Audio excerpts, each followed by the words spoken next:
«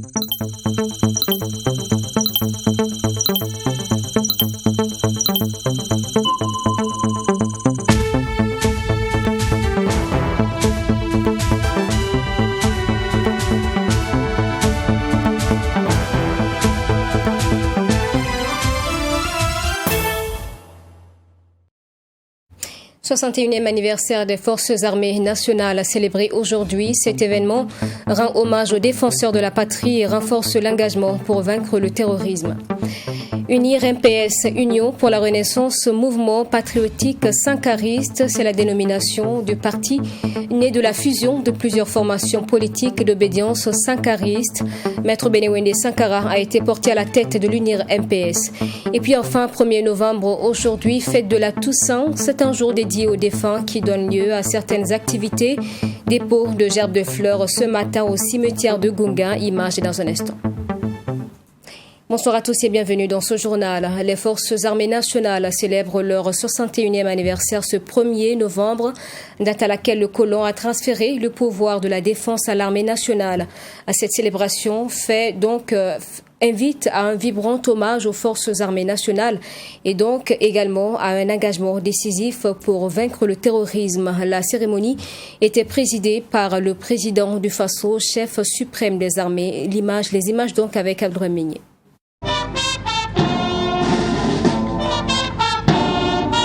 Cérémonie sobre mais riche en couleurs, ce 1er novembre, date anniversaire de la création des Forces armées nationales.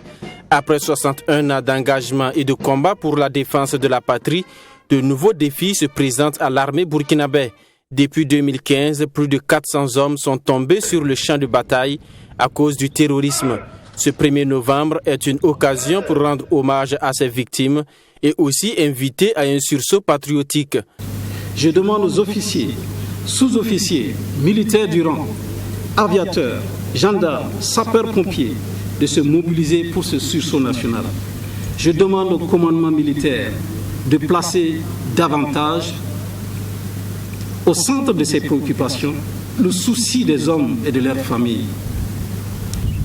Tout comme nos ancêtres ont vaillamment défendu ce beau pays qu'ils nous ont laissé en héritage, nous avons tous ensemble la responsabilité collective de les défendre contre le terrorisme. Le ministre de la Défense a exprimé son engagement ainsi que la volonté de ses hommes sur le terrain à continuer le combat afin de reprendre le contrôle de tout le territoire national. Et pour le président du Faso, c'est un combat de longue haleine et la politique de sécurité nationale permettra d'atteindre les objectifs escomptés. Comme je l'ai toujours dit, la lutte contre le terrorisme n'est pas une lutte de courte durée. C'est une lutte qui sera longue, difficile, mais il faut nous armer de courage, d'engagement, de solidarité et d'intérêt pour notre pays. Sur personne qui vient de secourir sauf nous-mêmes. Et ça, c'est important que l'on comprenne lorsqu'on parle de la nécessité de se mobiliser, de regarder dans la même direction, de combattre le terrorisme de la même manière et de nous engager dans ce combat. C'est pour dire que ça doit être un travail collectif.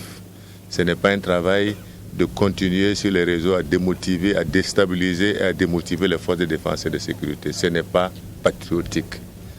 Voilà. Donc je pense que c'est important que tout le monde le comprenne. Personne ne s'en sortira seul, nous en sortirons ensemble ou pas du tout. 175 militaires ont reçu la croix du combattant, signe d'honneur pour leur engagement patriotique et leurs actions jugées courageuses dans la lutte pour la souveraineté nationale. Ils ont reçu les félicitations du chef suprême des armées qui dit mesurer à sa juste valeur le sacrifice consenti par ces hommes sur le terrain. Une nuit d'hommage en l'honneur des forces de défense et de sécurité réunies ce 30 octobre, des associations de soutien au FDS, des parents de militaires, des orphelins de soldats tombés au front et de nombreux artistes. Une cérémonie qui a également permis donc d'honorer l'ensemble des forces armées nationales qui mènent un combat contre le terrorisme. On en parle avec Serge Kabouret.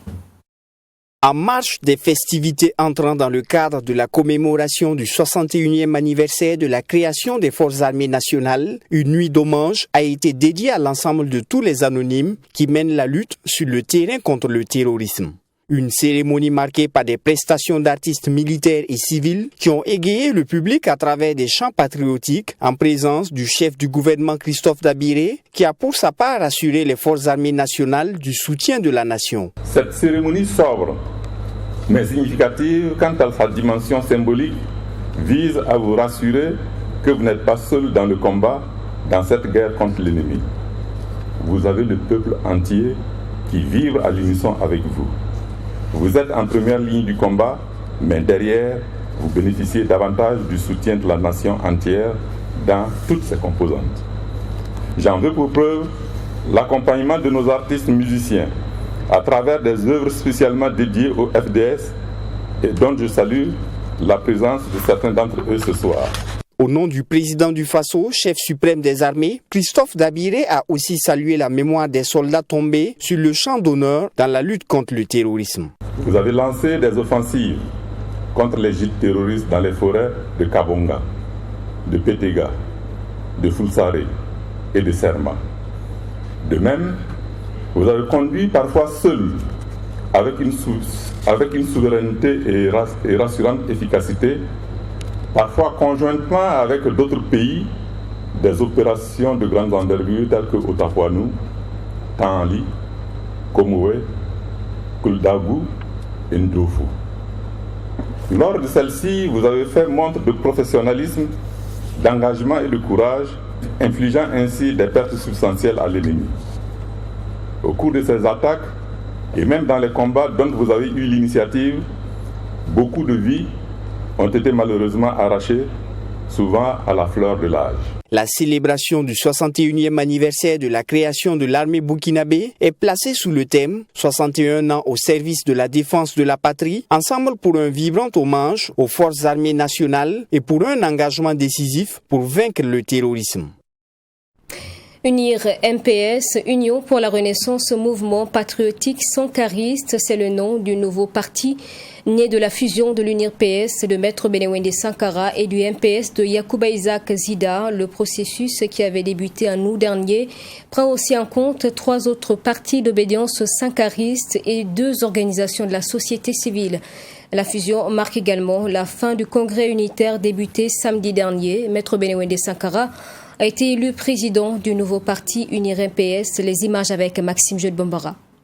On peut travailler ensemble. Ils se sont longtemps courtisés et ils ont enfin décidé de s'unir et regarder dans la même direction pour mieux défendre les valeurs et idéaux sankaristes. Cette cérémonie de clôture de ce congrès unitaire consacre donc la fusion de 5 partis progressistes et de 2 organisations de la société civile, tous d'obédience sankariste.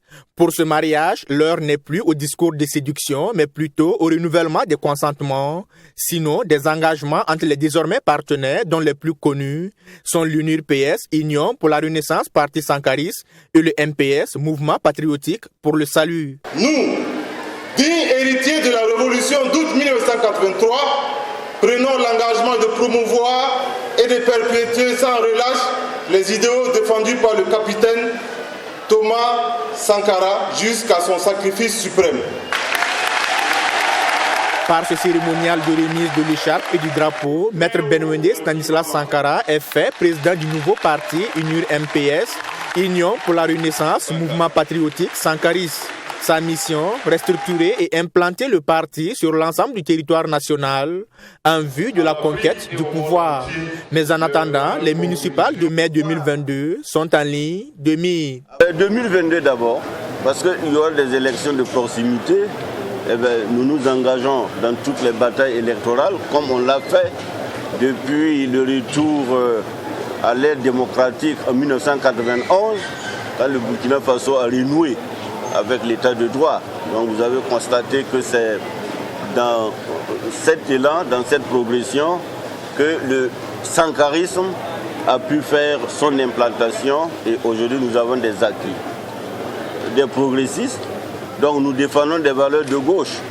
Donc nous prônons, comme tout parti politique de gauche, un socialisme à notre manière, à l'exemple du président Thomas Sankara.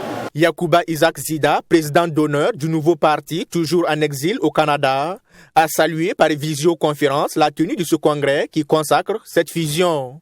La Renaissance d'un parti est comme celle d'un bébé et procure beaucoup de bonheur. La joie que nous éprouvons ce jour ne doit pas cependant nous faire oublier que le plus important est sa paix. Aider le bébé à grandir dans les meilleures conditions et devenir un adulte utile à sa famille et à l'humanité. Je vous encourage donc à faire tout le nécessaire pour garantir à notre bébé une croissance harmonieuse. En plus de l'UNUR-PS et du MPS, les trois autres partis, sankaristes et progressistes qui ont adhéré à la fusion sont l'Union pour la Renaissance démocratique, Mouvement sankariste URD-MS, la Convention des patriotes Faso-Bara, CPP-FB, le Parti pour la justice et le développement, PJD.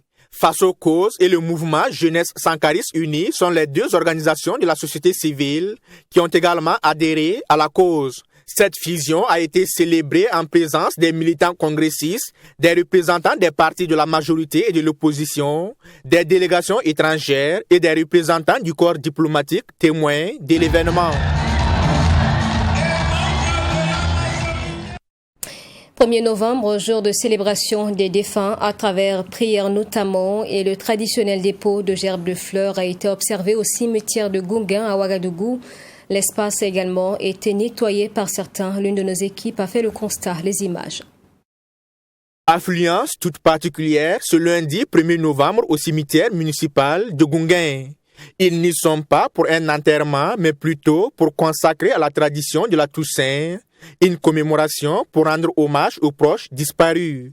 Et pour la majorité, ils sont venus donner un visage plus humain à ce lieu où repose un être qui leur était cher. C'est le cas de Aline Fama Karama. C'est en mémoire en tout cas de tous ceux qui nous ont dévancés, parce que ce cimetière est assez grand, on a beaucoup de parents qui y sont. Donc nous venons ce matin prier pour eux, prier avec eux, demander aussi que nos défunts intercèdent pour nous, parce que ce sont nos saints. Et aujourd'hui, c'est la fête de tous les saints. Voilà, tous ceux qui sont partis, tous ceux qui sont vivants. Et nous pensons que ces saints-là intercèdent pour nous et qui sont auprès du Seigneur. Plus qu'une commémoration, c'est un devoir de mémoire selon Jean-Hippolyte Compaoré. Et il dit ne pas attendre la fête de la Toussaint pour venir prier pour le repos de l'âme de sa tante et donner un coup de balai à la tombe de cette dernière. Le premier semaine, il y a des jours, peut arriver à des jours où je pense, et puis je me lève, je viens, je me présente à leur tombe, et puis je prie. En tout cas, il peut arriver que si je me lève, en tout cas, je pense à eux, je vais me présenter à leur tombe. Par exemple, cette tante, elle a beaucoup fait pour moi, parce que c'est elle qui a payé pratiquement les études jusqu'en 3e. Et c'est à partir de la 3e, j'ai eu l'entrée à seconde, et puis j'ai poursuivi. Donc vraiment, il présente beaucoup pour moi. Donc chaque année, je présente. Pour Aline Fama Karama, la fête de la Toussaint est aussi un moment de réflexion sur la question de l'entretien des cimetières, une question plus que d'actualité. Elle lance donc un appel à l'endroit des autorités communales. C'est un grand cimetière, cimetière de Gungain, un cimetière national qui est plein d'herbes, qui n'est pas aménagé. Donc du coup, ça fait mal au cœur. Mais c'est un devoir, même si on institue une journée de salubrité pour que les gens viennent nettoyer. On ne dit pas à l'État de tout faire, mais de mettre quand même des moyens et ramasser les ordures qui sont là. Ça, c'est un respect aussi pour les morts. Comme son nom l'indique, la Toussaint, célébrée le 1er novembre de chaque année, est la fête des saints. Longtemps commémorée quelques jours après la Pentecôte, cette fête catholique n'est pas à confondre avec la fête des morts qui, elle, se tient tous les 2 novembre. Session ordinaire ce vendredi du conseil municipal de la commune de Ouagadougou, 4e du genre. Cette session avec comme ordre du jour l'examen et l'adoption du procès-verbal de la 3e session tenue en 2021 et l'adoption du budget primitif gestion 2022. Les précisions avec Yassine Saoudgo. À cette 4e session, le conseil municipal de la commune de Ouagadougou a dressé un bilan de ses activités menées au titre de l'année 2021. Et ce sont plus de 50 milliards de francs CFA qui ont été mobilisés pour le fonctionnement et les investissements. Était également à l'ordre du jour de la présente session l'examen et l'adoption du projet de budget primitif pour l'année 2022. Plus de 34 milliards de francs CFA sont attendus. Un budget qui va faire la part belle des investissements et au renforcement des capacités des acteurs de la ville de Ouagadougou. Dans ce budget, nous avons transféré beaucoup plus de ressources aux arrondissements pour les permettre de prendre en charge les investissements de proximité au niveau des besoins sociaux de base, des services sociaux de base, notamment la santé, l'éducation, et le loisir, le sport. Et donc nous sortons de cette session-là vraiment réconfortés parce que les conseillers ont beaucoup participé en posant des questions pertinentes pour comprendre les investissements qui vont être faits pour la ville de Ouagadougou. Donc cela nous permet vraiment d'envisager 2022 avec beaucoup de sérénité. Sur 20% du budget recommandé par l'État pour les investissements, le conseil municipal a pu prélever plus de 60%. Ce qui est un motif de satisfaction, à en croire le bourgmestre de la ville de Ouagadougou. Mais vous savez que sur nos recettes propres, sur le budget des recettes propres, l'État nous oblige, les textes nous obligent à prélever au moins 20% pour faire des investissements. En dehors des compétences qui nous sont transférées, en dehors des financements extérieurs, en dehors des subventions. Mais nous sommes allés jusqu'à 67% de prélèvement sur tout le budget pour pouvoir faire les investissements. Donc il faut dire qu'une grande partie, et cela s'est reflété aussi dans le budget des arrondissements, parce que les arrondissements ont des budgets que nous les déléguons, et nous avons donné une orientation qu'ils ont respectée. Eux également, ils ont mis beaucoup plus de moyens dans les investissements de proximité que dans leur fonctionnement. À ce rendez-vous du conseil municipal de la ville de Ouagadougou, d'autres questions ont été soulevées, telles la construction des bâtiments pour les mairies des arrondissements qui sont jusque-là en location. Le mouvement des jeunes pour la transparence dans la gestion du foncier à Saba en assemblée générale ce 1er novembre. Sa plateforme revendicative a été exposée, 18 points. Elle fait donc notamment cas de l'exigence d'un audit sur la gestion du foncier dans la commune de Saba. Le mouvement se base en effet sur des insuffisances relevées dans cette gestion du foncier. On en parle avec Michael Toukri. Réclamés par les populations de Saba, les autorités compétentes vont finir par accepter et commanditer un audit sur la gestion du foncier dans cette commune. Une commission est mise en place et la gestion du foncier passée au peigne fin. Les conclusions de l'audit à travers un constat selon les protestataires qui ont obtenu copie sont sans appel et les confortent dans leur lutte pour une gestion saine du foncier dans la commune de Saba. Sur les 18 points de revendication des populations, les équipes de contrôle terrain ont constaté des irrégularités à tous les niveaux. Le premier point, nous avons parlé du morcellement de réserve. Donc, l'audit a constaté également ces morcellements-là. Nous avons parlé du nombre inconnu des promoteurs immobiliers dans notre commune. Effectivement, ils ont fait l'audit, ils ont fait les constats. Donc, ils nous ont donné ce nombre-là. Et parmi ce nombre, c'est 28. Ils ont dit que c'est 28 promoteurs immobiliers, dont 5 disposent des autorisations de l'outil. Donc, les 25 là, donc vous comprenez. Alors, nous avons parlé également de cette situation mafieuse qui se passe sur la zone trame d'accueil de la Sonature. La Sonature n'a même pas eu une autorisation de l'outil sur ce site-là. Depuis plusieurs années, les populations protestent contre la mauvaise gestion du foncier par l'exécutif communal. Le cas le plus explicite reste celui de la zone Sonature qui oppose la mairie aux habitants. Selon les manifestants, ces éléments ne sont qu'une partie du rapport qui n'est toujours pas rendu public. Ils lancent donc un ultimatum d'une semaine aux autorités pour dévoiler le contenu du rapport d'audit sur la gestion du foncier au risque de passer à une autre étape de leur lutte. S'il y a une chose que nos dirigeants nous ont apprise, c'est qu'ils ne peuvent pas ou bien ils ne veulent pas réagir sans pression. Voilà. Maintenant, comme vous le constatez, une semaine pour nous dire voilà. Nous avons fait l'audit, voilà ce qu'il en est. Lors de la rencontre conjointe avec les deux ministères, on nous avait demandé d'éviter les remous, d'éviter les mouvements, pour qu'en fait on puisse diligenter l'audit, pour que les choses aillent normalement. Chose que nous avons respectée. Et nous avons eu confiance à ce qu'ils nous ont dit. Nous avons eu confiance à ce gouvernement-là. Nous avons eu confiance à nos autorités. Nous avons toujours confiance en elles. Alors, le rapport a été déposé. Quand même, on doit sortir dire voilà, ça a été fait. Voilà, tel autre a raison ou tel autre n'a pas raison. En fait, nous situons quoi. Pour le moment, nous ne savons pas sur quel pied danser. Qu'est-ce qui s'est passé réellement? Qu'est-ce qu'il y a finalement? Nous ne savons pas. Il faut le rappeler que la gestion du foncier au Burkina Faso est source de tensions dans plusieurs localités. La commune rurale de Samba ne reste pas à marge de cette crise foncière. Les autorités sont donc interpellées à plus d'attention dans la gestion du foncier dans la commune rurale de Samba.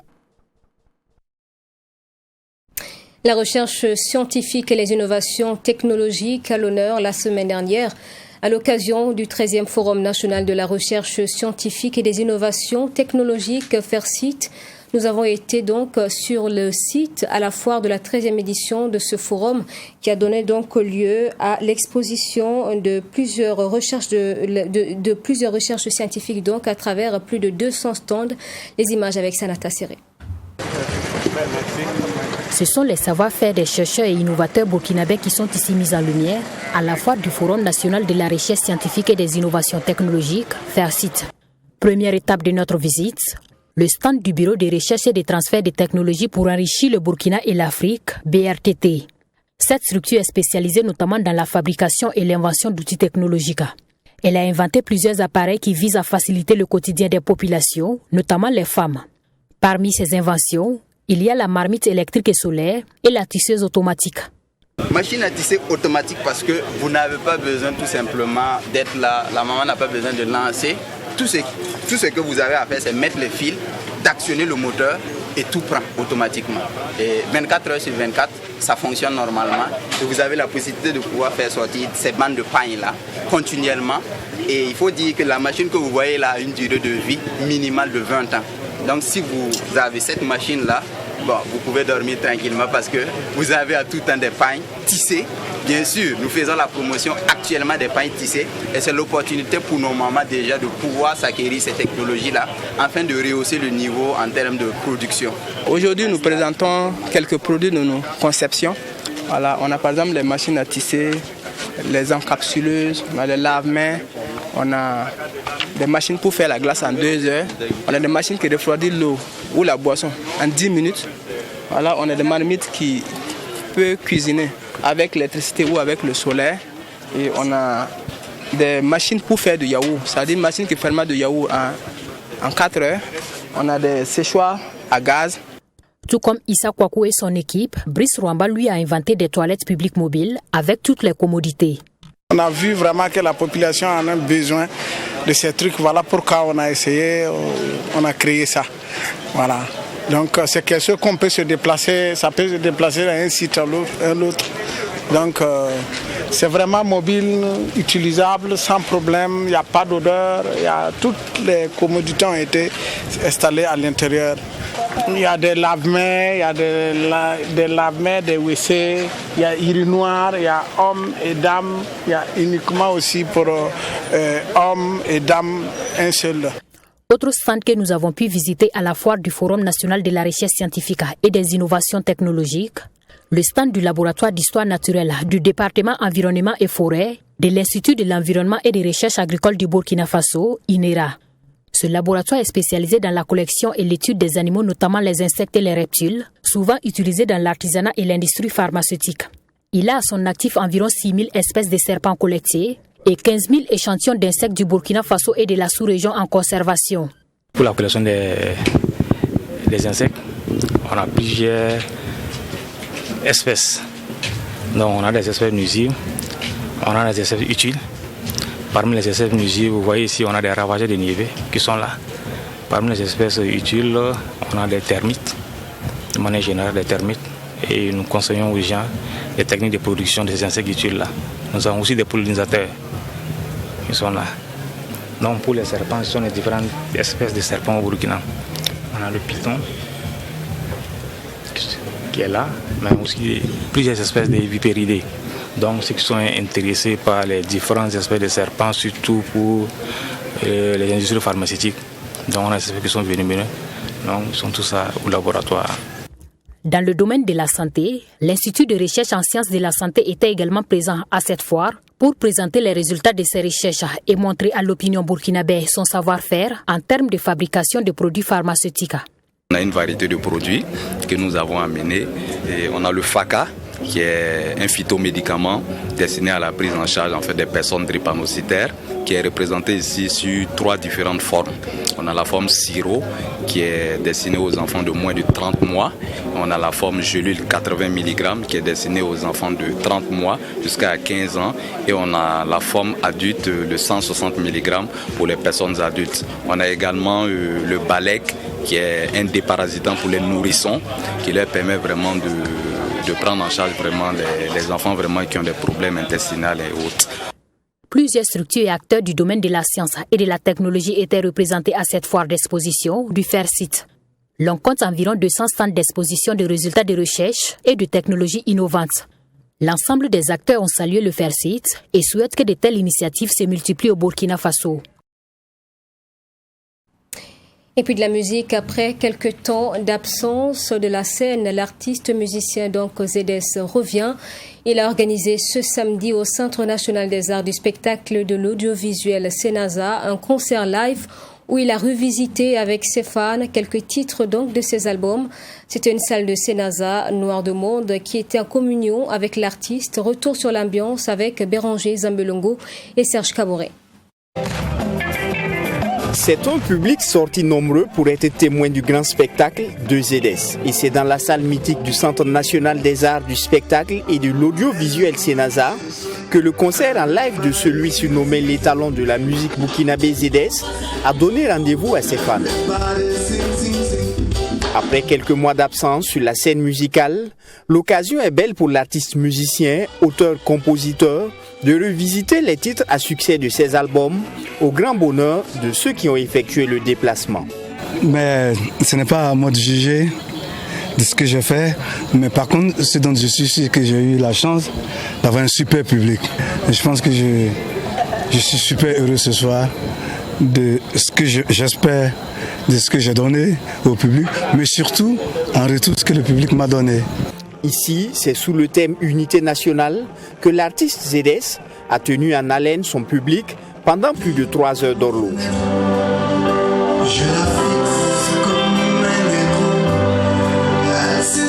Dans une période aussi trouble, on se réconcilie et le degré au-dessus, l'étape au-dessus, c'est l'unité. L'unité d'action pour résister à l'envahisseur. Vous savez, j'avais écrit les barbus, comme si je voyais la chose venir. Donc je dis, ce n'est plus le moment de tirer la couverture sur soi, ce n'est pas le moment de s'aimer la division.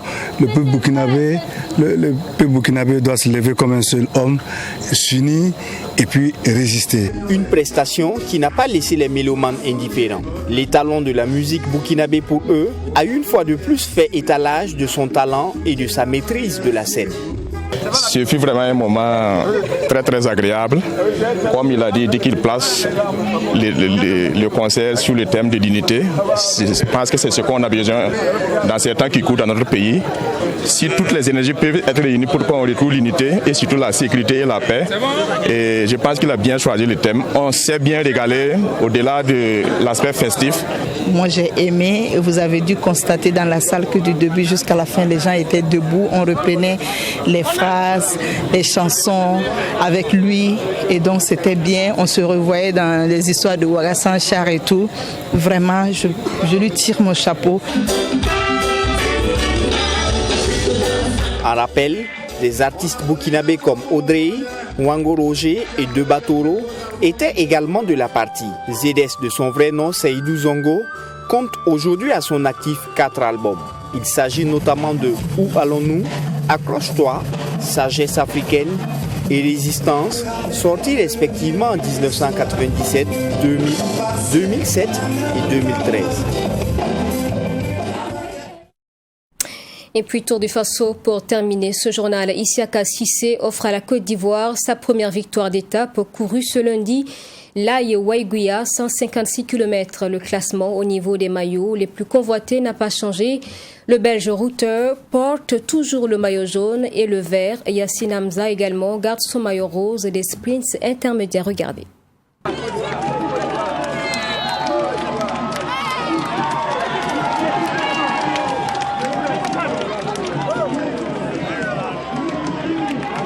C'est la première victoire d'étape de la Côte d'Ivoire dans cette 33e édition du Tour international du Faso. Longtemps resté dans le peloton, Isiaka Cissé a décidé dans cette étape l'Aïe Waïguia de prendre ses responsabilités et d'aller chercher cette victoire d'étape. Et il fait ce parcours en 3h45 minutes avec une vitesse moyenne de 44 km/h. Il est suivi du Malien Yaya Diallo. Il fallait qu'on s'attaque très loin, je pense qu'on n'allait pas arriver, donc on a bien collaboré pour arriver à 90 bornes à 2, c'est pas du tout facile. Vraiment, on a donné le meilleur de nous-mêmes, on est allé jusqu'au profond de nos ressources jusqu'à cette arrivée. Derrière, ça revenait, on a dit bon, on baisse pas les bras, on continue. Tant qu'ils nous prennent pas, on continue.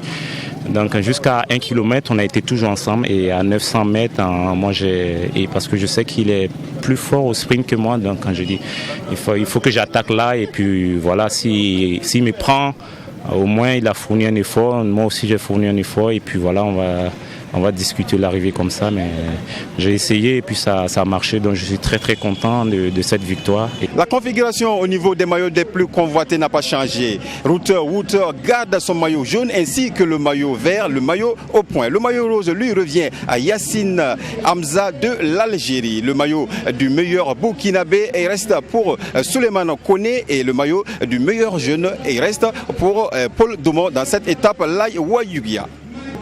Et pour les anciens de cette équipe de burkinabé, Mathias Sorgo, pour lui, en tout cas, cette course n'est pas encore perdue. Il reste encore 6 étapes à parcourir et pour lui, rien n'est encore fait pour le Burkina Faso. C'est une étape difficile pour les burkinabés.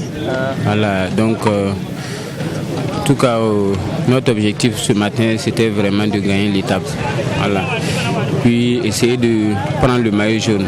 Au cas où ce n'est pas possible, essayer encore de grignoter des secondes comme nous l'avons fait hier.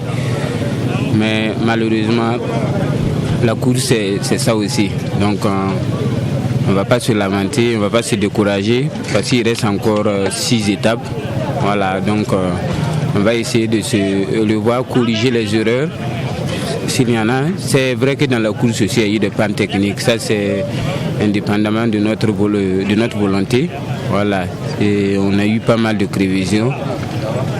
C'est donc fini pour cette 4e étape du Tour international du Faso remportée par Isiaka Cissé de la Côte d'Ivoire. Et l'étape prochaine, c'est la 5e. On prendra le départ à Lumbila pour rejoindre Kaya où on retrouve la ville du Kourakura ou des Brochettes.